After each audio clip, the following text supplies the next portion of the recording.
welcome. Welcome to Unity Spiritual Center of Saxe. My name is Alva, Baltimore. I'm filling in for your lovely spiritual director, Kim Andrews, a dear friend of mine.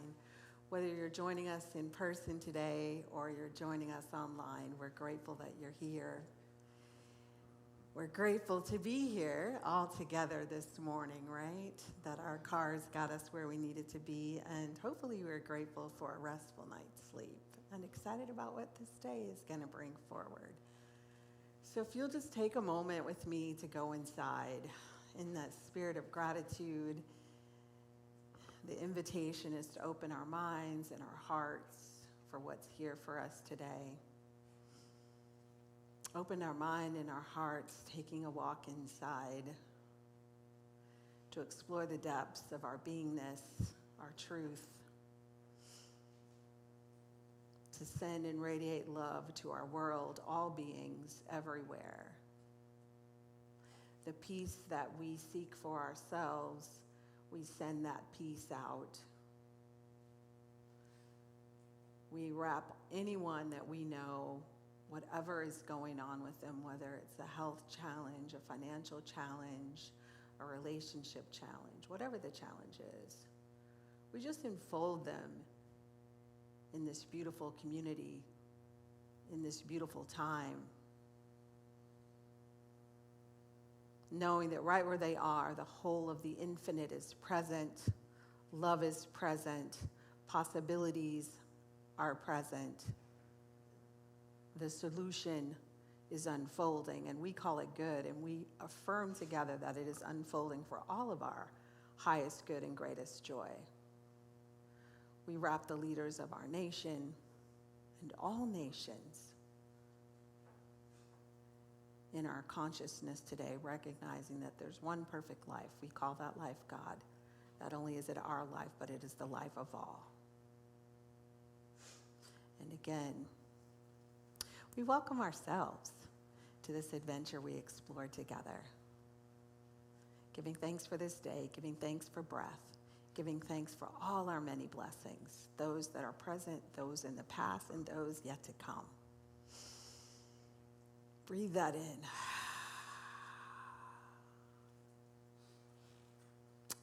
And so it is.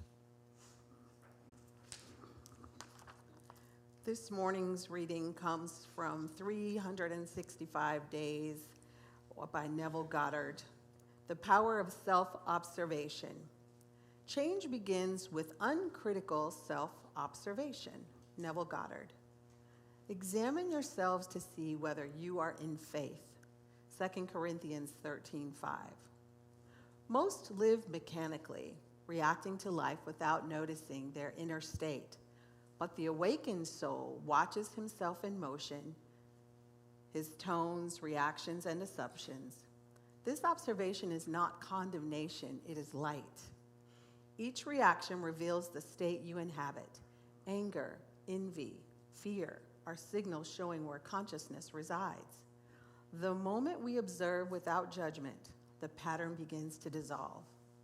We cannot remain unconscious of a state and still occupy it. Awareness itself redeems. To watch ourselves, it is to step above yourself, to occupy the higher viewpoint called the Christ within. From there, you choose responses instead of repeating reactions. The observer is always free. Today's affirmation: I observe my reactions and rise above them in love. The action of the day: catch one automatic reaction, pause, breathe, and replace it with the response your ideal self would choose. That's right. Just nod. Good morning, everybody. Right. You say hi. Good morning. Good morning. Today's second inspirational message is from the book Divine Audacity, one of our favorites, by Linda Martella Whitsett. And the topic is choice.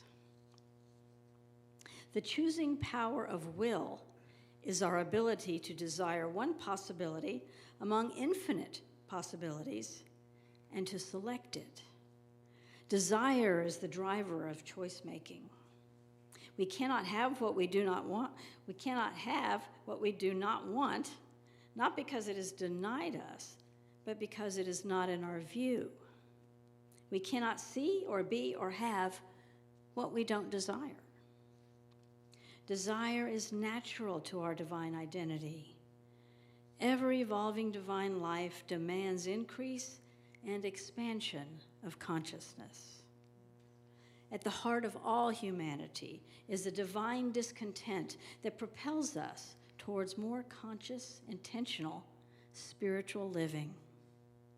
Therefore, although it is true that we cannot see or be or have what we do not desire, we have no problem in the desiring. Desire is innate and opens our eyes to see among the infinite possibilities that might satisfy.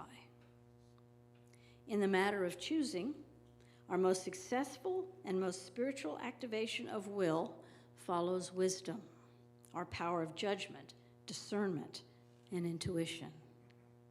We activate imagination, our power of conception, vision, and creation.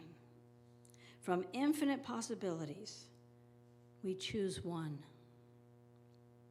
One divine idea makes sense to us. We catch hold of it. We sense its potential. And we say to ourselves, yes, I will. Our one choice sets in motion a shift in consciousness. Now we are beginning upon a path toward fulfillment. And we repeat each affirmation 3 times. In each moment, I choose one divine idea from infinite possibilities and advance towards spiritual fulfillment. In each moment, I choose one idea from infinite possibilities and advance towards spiritual fulfillment. In each moment, I choose one divine idea from infinite possibility and advance towards spiritual fulfillment. Thank you, gentlemen. That was fabulous. I was going to say, man, that's a tough act to follow.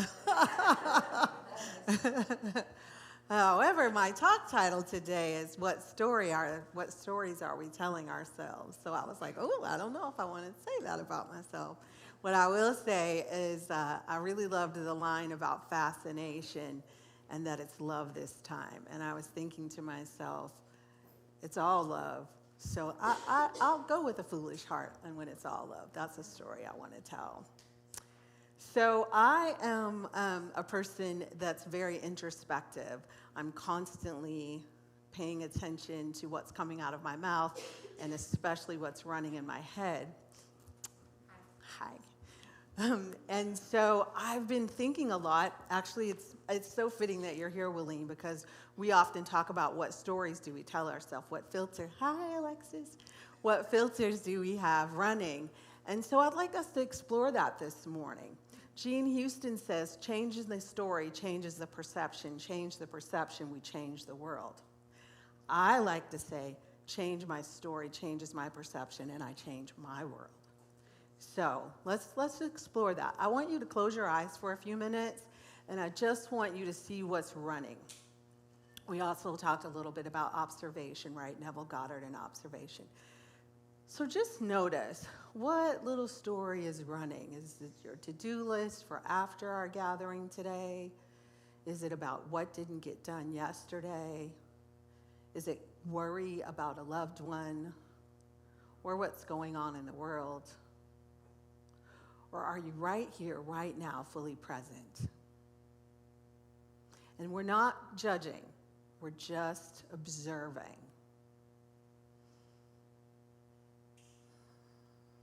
And if it's blank, that's great too. That's beautiful space. If it's not blank, if it's something running about yourself, just notice, is it love? Is it fear? Is it possibility? Is it scarcity? Is it limitation? Is it greatness? And again, no judgment, just a little observation. And when you're ready, come back, open your eyes. And nobody has to do this if you don't want to, but I might ask. I won't point to any volunteers. Did you notice contraction in your body or expansion as you were doing that? So I notice when I think in terms of possibilities, abundance, health, connection, I do feel expansion. When I think about fear or worry, it's not going to work out, rushing or whatever, contraction. So I invite us to pay attention to our feelings. I love Laura's reading about desire, right? When we have a new desire, does it bring up expansion or do we contract? Just begin to notice and pay attention, because have you ever been with people and you're having this wonderful moment and then somebody starts to tell a story and you begin to contract? And usually, I'll speak for myself. I don't want to speak for y'all. Sometimes I'll listen to the story even though my body's telling me, run for the hills. Because we say that's not polite, right? Or that might not be loving. So when we pay attention to the story or the filter, how can I hold that space and honor both of us? And the thoughts that go through our head, right? We have, I forget how many trillions of thoughts a day, but there's a lot of them. Pay attention, begin to pay attention to which ones we're catching on to. I'm trying to think of one my mom used to say all the time. Okay, here's a good one. Ooh, ouch.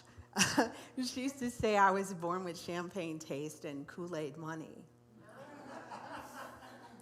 Well, that has played out a lot in my life. I've had a lot of champagne experiences, and I've had a lot of Kool-Aid experiences. And as I've begun to observe and work on my prosperity, I'm finding places where that still plays out. Somebody will say, oh, let's do this. And my first thought is, if that money is not in my bank account right at that moment, I don't have the money for it. And if I don't catch it soon enough, guess what happens? I don't get to have that experience. And then I'll think prior to this that something outside of me caused it, when really it was from within. There's a couple of lines in the songs we sang today, right? As above, so below, as within, so without. So the stories that we allow to run, those filters, they're really important to notice because they impact our everyday experience, whether we're connected to somebody or not. I did customer service for 45 years. Well, I guess everything is customer service, right? And one of the things, I do not know why, that I'm really good at is when somebody's super duper upset, I don't jump into that soup with them. I'll usually say, let me place you on hold for a minute. We're going to take a deep breath. And when I come back, I'll be happy to help you. I'm part of the solution. And if I come back and they're still like that, I'll say, okay, I'm going to place you on hold now for 2 minutes, and I really want to be part of the solution with you, right? If I get offended, though, right, this person is yelling at me or this person is disrespecting me, story, filter, because it really doesn't have anything to do with me, right? What somebody else says or does really doesn't have anything to do with us. It's their filter or their story. If I go back to Mark, right? Mark's song about love, if love is what I say I am, and love is what you are, I can be that place for you to have that upset or to tell me that thing, but not get dragged into it, right? And I can tell you something, and hopefully you can hold that space with and for me without you getting dragged into my story, right? Sometimes I think it's important to allow it to come up, but where do I want to tell this story from? Do I want to tell it in a way that disempowers me, that keeps me a victim? Because if somebody's a victim, then something or someone has to be the villain, right? And that's not what we believe. We believe in one power, one life expressing as the multiplicity. We believe that it is infinitely intelligent, right? And so that means while we can't see it, we don't know why this is happening on this side of the world and this is happening on this side of the world. And then I would venture to say that we do. I would venture to say that that's because most of us don't know that we are the infinite, right? We're made in the likeness and image of greatness.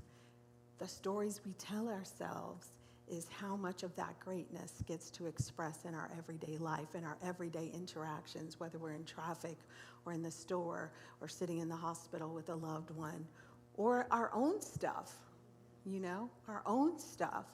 And have you ever also, I'm sure none of you guys have done this, but have you ever been somewhere and every time you see this person, it's the same story? Some of the players may have changed, but the theme is still the same, right? And the outcome is still the same. And I bring that up not to judge, to observe, because again, we're blocking our blessings when we do that. We're blocking the free flow of the infinite intelligence, of unlimited possibilities, of abundance, all the goodness that life is. All of the goodness that life is. How many people in this room, don't raise your hand so you won't feel like willing to, just want you to think about it. How many of us really feel like we are experiencing all of the goodness that life has to offer? If you don't, if you do, if you don't, because this is the moment. There's no coincidence. This is the moment right here, right now. You can make that decision. Laura asked us about a desire. We said an affirmation, or was it affirmation that we said? 3 times. Declaration. We made a declaration today, right, about desire and its fulfillment. So you can decide from here on, I'm going to tell stories out loud and silently to myself that are empowering, that are uplifting, that are connecting, right? We don't have to tell the story, love is hard to find. Money's hard to come by. We can still keep telling them. I'm not trying to take anybody's story away from you guys. I just want to call us to let's be more deliberate. Let's be more intentional. I want to tell more stories and have more fantastic things happening in my life. I was listening to Abraham Hicks the other day, and I don't know how in the world I could have forgotten, but I was thinking why do I forget that I want to experience joy all the time? Or as much as possible. Like little kids, right? They're pretty much happy all the time until we interfere in their process, right? Until, no, don't do it this way or do it that way, right? And that's our innate nature. Love, peace, joy, abundance, connection, all of that. That's who we are right from birth. That does not have to decrease as time passes by or age changes. Have you met someone that they always have something good to tell you? Is that how you want to be? Then that's how we start. Pay attention to the stories that are running. Pay attention without judgment, without condemnation, without blame, shame, or guilt. When we catch ourselves operating in the opposite, and then just shift. And it really is just a breath. Have you ever noticed that? You could be really upset, right? Oh, we've got all this breath work that you can pay for, but you got the best breath work that's free, right? Right here in your body temple. You breathe in and you breathe out. And maybe you have to do it a few times. So what? So what? Repetition is the mother of skill. How many people it gets on your nerves when, don't raise your hand. You just nod your head or whatever feels comfortable for you. But how many times do you get annoyed with people when they repeat themselves? Or get annoyed with yourself when you see yourself repeating a pattern that doesn't? All that means is that's something we've done for a long time and we've practiced, and there's not one habit on the planet that cannot be changed. I don't remember the gentleman's name, but I remember reading a story once about a gentleman who was a prisoner of war. And what he did was he played golf every day in his mind. And when he came out, he played golf, and he became the champion of that circuit that he had done that year. He never held a golf club or hit a golf ball physically in his life until after being a prisoner of war. Now, I bet we all know somebody whose life has defied the odds, right? I don't remember this young lady's name, but she and her husband are dancers, and they got married, just kind of a storybook romance, storybook life, right? And their honeymoon tour was they were going to be dancing. They were doing a world tour, right? And then what happens? Something happens in her brain. She feels this pain, but she's going to keep going. And then her body was like, not today. And so she stopped. So she had this emergency surgery. They operated on her. They removed 40% of her skull. And this happened just before the pandemic. So the next surgery, she's in the hospital alone. And they tell her beautiful husband, after the first surgery, they don't know if she's going to know him when she wakes up, if she's going to be talking, any of that stuff. And when she wakes up after the first surgery, she's like, hi, babe, and he's like, what? Because, they prepared him for the worst possible outcome. And he had been studying Tony Robbins from the time her husband's 15, not her so much. That was kind of all new to her, so she didn't really know about the thoughts or things, right? Anyway, long story short, they have to do a second surgery, and she's alone, and she's scared, and she said something just told her, we would call it a meditation. She just went into a golden lake, and she immersed her whole body in the golden lake, and she didn't come out until whenever she came out. So the second surgery that they did, it was pretty significant. She had difficulty walking and all of those things. But she didn't really buy into, she knew she needed medical intervention, but she didn't buy into she would never dance again, she would never be the same again, none of that stuff, right?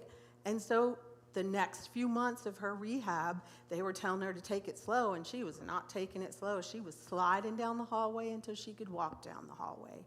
And every day for 90 days, she was doing her routine that her and her husband did every single day. So when she finally gets out, they're like, okay, you're going to need to take it easy for about 3 to 6 months, something like that. And her husband, he's like all on board for that, right? And she's like, okay, babe, we need to go rehearse. And he's like, what? He's like, didn't you hear what the doctor said? He's like, I don't even remember the routine. She goes, oh, honey, I've done it every day for 90 days. I got your part and my part. So he listens because she's not taking no for an answer. What do you think happens? She knows both of their parts. She is a walking miracle. We all are in our own ways.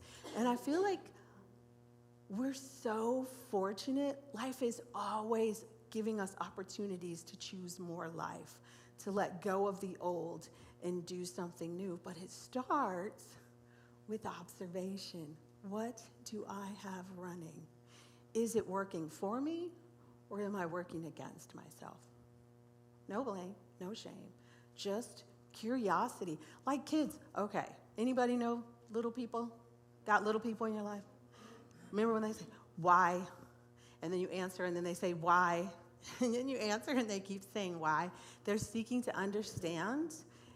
We can be that curious as well. It might not be why. It might be like, what do I say I want? Somebody think, why don't we all do that? Since Laura gave us I'm calling on you. I'm sure you don't mind. Since Laura gave us the thing, and my thing today is to observe, right? Whether we're reacting or responding. Think of something right now in your life that's not working for you. And just make it simple. If it's health, if it's relationships, I don't know, if it's traffic, whatever that thing is. Now, open yourself up. What would you want that to be? What do you desire to experience in that way? Everybody got something? Now, go a little bit deeper. What could you say to yourself on a daily basis that would eventually catch hold, catch fire, and then demonstrate for you? Try to keep it really simple. Try to find maybe one sentence. I like to say no more than 10 or 12 words. The shorter, the better. Because at some point, you could say it out loud, right? It can become a mantra for you. Take a moment. What's that one thing? What's the thing that you could say to yourself on a continual basis that would demonstrate for you, that would manifest for you, your desired outcome? Anybody got paper? Do you guys want to write it down? Do you want to remember it? Put it in your phone? You don't have to. I'm just asking because we don't want it to slip away. So I've spoken here before. Many of you know my story or stories. I've got a lot of them. The biggest one is the learning to walk 3 times as an adult, right? Imagine. So I'm walking through something with my housemate who has now had 4 procedures. She started with having a toe amputated, then her ankle, lower leg, then above the knee, and then just another small procedure. And she keeps saying, it's hard. And I'm like, it is, but you can do this. It is, and you can do this. I don't know what your heart is. It might be an aging parent. My mom has some form of dementia now, Alzheimer's. And one minute I see her and she's super duper nice, and the next she's not. And sometimes I'm really good about not falling into the soup, and every now and then she'll tap dance on a button, and before I know it, we're yelling at each other. And I'm sitting there yelling. I'm like, I don't want to be yelling at her. Why am I yelling? And then I have to stop and take a breath and stop being upset with myself, and I have to fall back into love, fall into love with her, fall into love. So I'm telling you these 2 things because we all have something in our life that stretches us, that we call hard. But I think of hard as an invitation to allow our greatness to be expressed and experienced. You guys probably all know the Marianne Williamson quote, right? Who are we not to be fabulous and brilliant? And as we do so, we liberate others. So what if we were to tell a story about these things that are hard as an invitation or a gift that hasn't been unwrapped? You guys have probably heard me say that before too, right? Like, that's the place where life is seeking to know itself, experience itself, and express itself in, as, and through us more freely and fully than ever before. We're going to learn, like, how many times have, especially in this community, right, or if you have like-minded friends, have they told you how brilliant you are, how much they love you, how fabulous you are, and underneath you're like, if they only knew, right? And I hope that nobody in this room does that. But if you have done that, or it's hard to accept a compliment, right, when somebody says, oh, you did a really great job, and you kind of feel yourself recoil, you know, that kind of thing, right? What if that's the very place that we're being asked to remember who we are? Again, what story are we telling ourselves? Oh, I'm a human being having a spiritual experience, instead of I'm the omnipotent, omnipresent, omniscient intelligence of the universe in this costume called Alva and Laura and Stefan and Mark and Alexis and Wileen. We're the infinite having a human experience, not a human having the infinite experience. We're the infinite. This is a playground. And just like when we're kids, if you play on a playground and you don't like that one or you don't like that ride, what do? Do you go back and complain about, or do you just get off and go on to the next thing? We have that opportunity every moment of every day. The stories we tell, as within, so without. I don't know, a lot of people are saying it now, right? Life is a mirror reflection of our consciousness. They might be saying it in different words. But I like the mirror image. Does anybody argue with the mirror? Do you say, oh, I don't like that? No, you don't, right? Well, that's what we're doing in our life. If we're seeing something or feeling something that we don't like, we're arguing with the image as opposed to shifting our consciousness. And we live in one of the best times in human history. There are so many different ways to shift our consciousness. One of the key tricks, they say, is just before we fall asleep, and just when we first wake up, before those feet hit the floor. The subconscious mind, Dr. Bruce Lipton says, runs 95% of our life. Well, in asking ourselves, what story are we telling? I'm asking us to flip that. I don't know about you, but before I leave this planet, I intend to be running 95% of my life, not some old patterning that no longer serves me, or the collective consciousness that says we can't, all of these other things.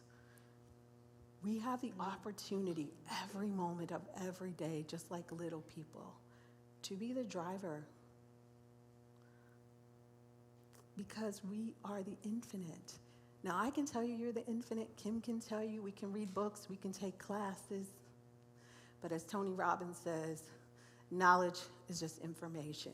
wisdom is experience. So we have to apply the knowledge in our everyday and also in our meditation time. In the meditation this morning, we did be still and know. We have to take time every day. It doesn't have to be in the morning. It doesn't have to be at night. Just do it when it works for you. You know what's right for you. But when you feel that contraction, that's a beautiful moment to get still and know. And let's say you're driving. I don't know how many people have to drive a lot, but me and God have a whole bunch of fun in a car. It doesn't even bother me if it's like an hour away or there's a detour or there's traffic for the most part, because I'm using that moment to see what's running. Oh my God, I'm going to be late, I'm going to be late, I'm going to be late, I'm going to be late, I'm going to be late. Or, oh, you know what? I am time. Gay Hendricks says in, I just lost the name of that book. Yes, thank you very much. He has a section in there called Einstein Time. And it's where we are time.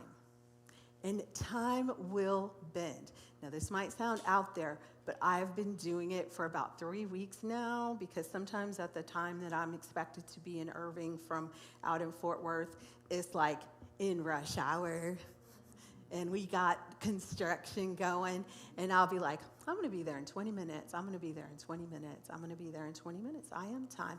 And sure enough, I am parked and walking in the door when it looks like it's not. And I'll even use this morning. I don't know, something got off with my alarm or whatever. I left later, and it said I was 53 minutes away. I said, I can't afford to be 53 minutes away.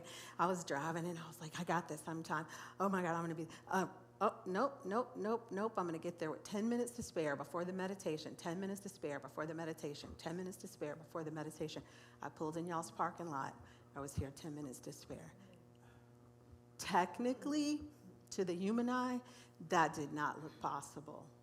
But if we take these moments in the stories that we tell, flip the script.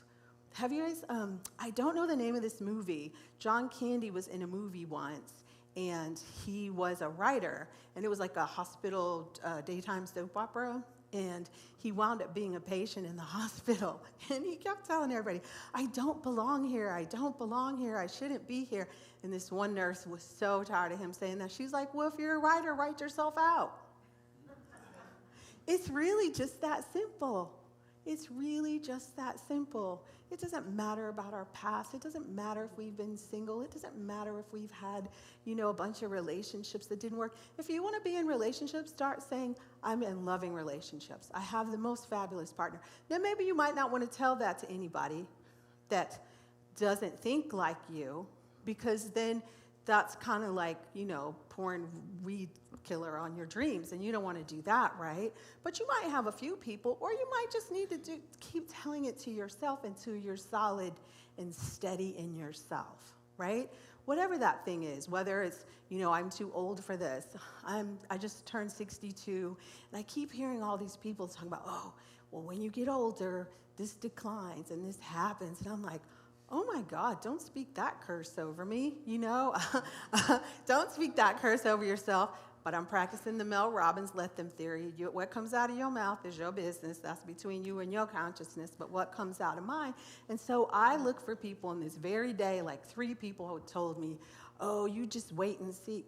Okay, so you want me to break down? No, thank you. I don't want any of that. This lady I follow, her name is Chef Babette. I think she's from Chicago. She just turned 75.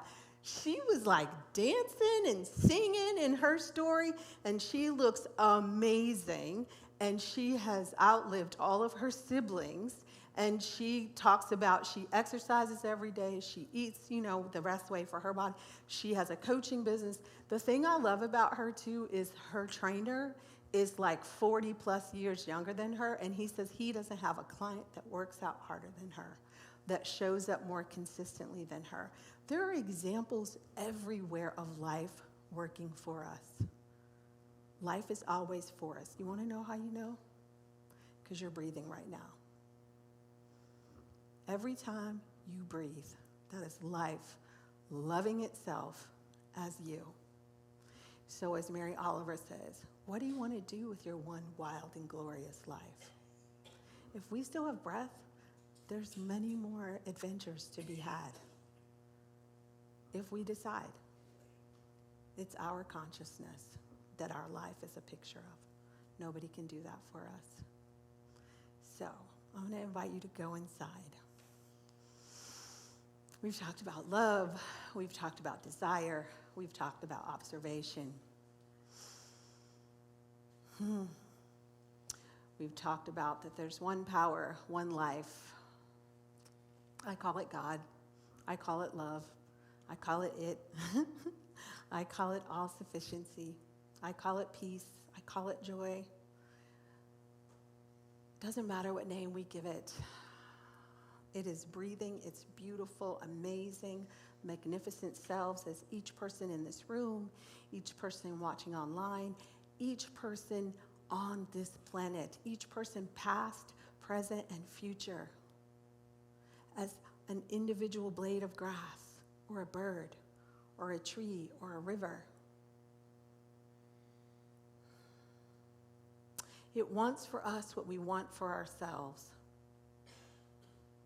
So today I declare and decree that what we want for ourselves is more life, more love, more joy, more peace, more financial prosperity, greater health, more connection, more adventure, more excitement, more of the goodness. Emma Curtis Hopkins says, there is good in the universe and I ought to have it. This good is our birthright.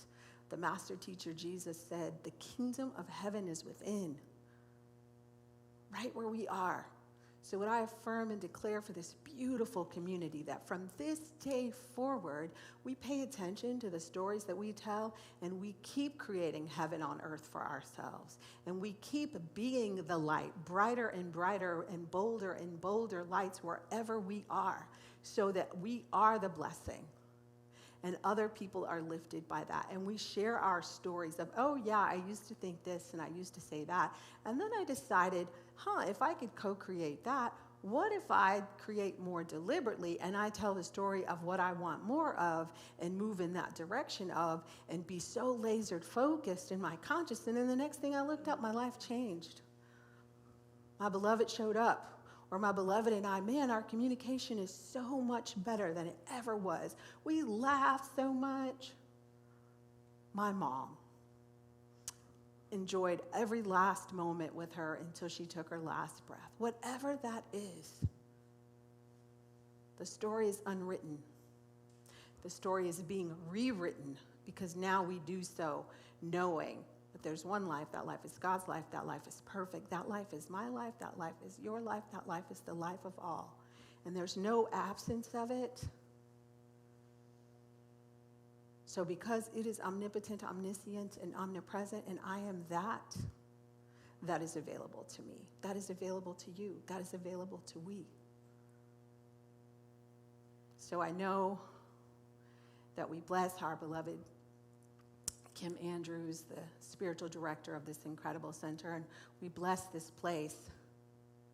We bless everyone that's been here, everyone that comes, everyone that's here now, and see this beacon, this light growing in the world, this light growing in the Metroplex, knowing that all our needs are met, and they are met abundantly. This is the story that from now on we go about telling. Amen, aho, ashe, and so it is.